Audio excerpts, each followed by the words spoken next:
I'm a sucker for time travel movies. When you read the script for this, I mean, with all the different theories and string theories and time paradoxes in it, I mean, could you wrap your head around the screenplay and the plot? It's funny, I don't normally do this. Like, I remember exactly where I was sitting when I read the script because my brain just kind of couldn't stop working. You know, I kept having to stop and go, now, wait, which character do they want me to play? Wait, so am I that guy? Or, you know, it was so confusing.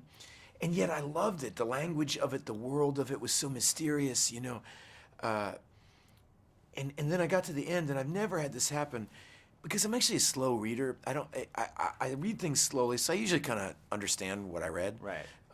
But I got to the end, and I had no idea what I just read. And I was like, okay, wait, now I have to start all over again. And I know people hate to hear this, like, but this movie is the perfect movie to just watch twice. Yeah. It's so good the second time you watch it. Do you pick up on things that you maybe didn't get the first time? We worked hard on the movie. You know, we love it, obviously. Sarah Snook, myself, Michael, and Peter. We had 2 weeks of rehearsal before we started. And rehearsal wasn't like rehearsing the acting. It was trying to figure out exactly where we were all the time and making it so that the second and third time you saw the movie, it made more sense, not less. You know, sometimes time travel things, the more you study them, the more they just fall apart in your hands, like a little bad souffle or something. But that was the fun of this movie. Yeah. Is just getting that whole theory right and figuring out. It's hard to talk about because I can ruin the twist if I talk about it too much. But figuring out which scenes should be Sarah and which scenes should be me and where we should be, and it's all. Well, I mean, it seems that casting Sarah Snook, it's pivotal casting someone who can do that. Can you talk about working with her?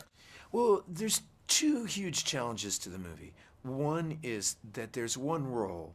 My role was really good, and I enjoyed my character, and I really did. But the engine of the movie is Sarah's performance. Right. Because Sarah's playing a transgender person, and that's very challenging, particularly like, it'd be one thing if it was a movie about being transgender. So she has to play a transgender person who's in the middle of an action film. Right. You know, and that's really hard to honor and respect and do. And so I was really blown away by that and just simply by her. And then the other trick is, okay, so there's that.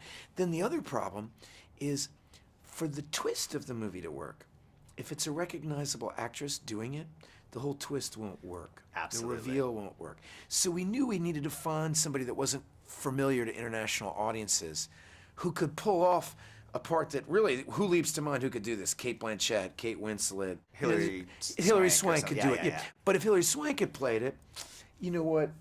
You would get the twist right away. And so we needed to find a new person who was that good.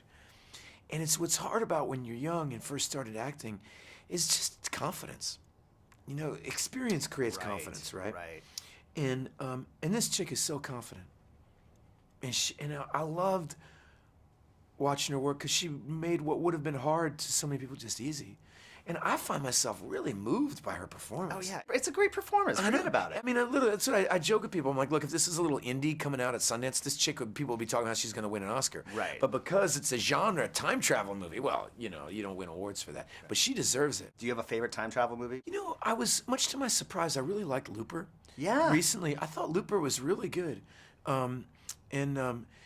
But there are Time Bandits when I was a kid. Time Bandits. I've probably seen Time Bandits about 100,000 times, so that might have to jump to the top. I always go with Time Cop, Jean-Claude Van Damme. That's a good one. You know, 12 Monkeys is good. 12 Monkeys is great. I mean, Planet of the Apes. Planet of the That's Apes is time travel. awesome. Yeah. Yeah. Ethan, buddy, always great talking to you. Thank you so much.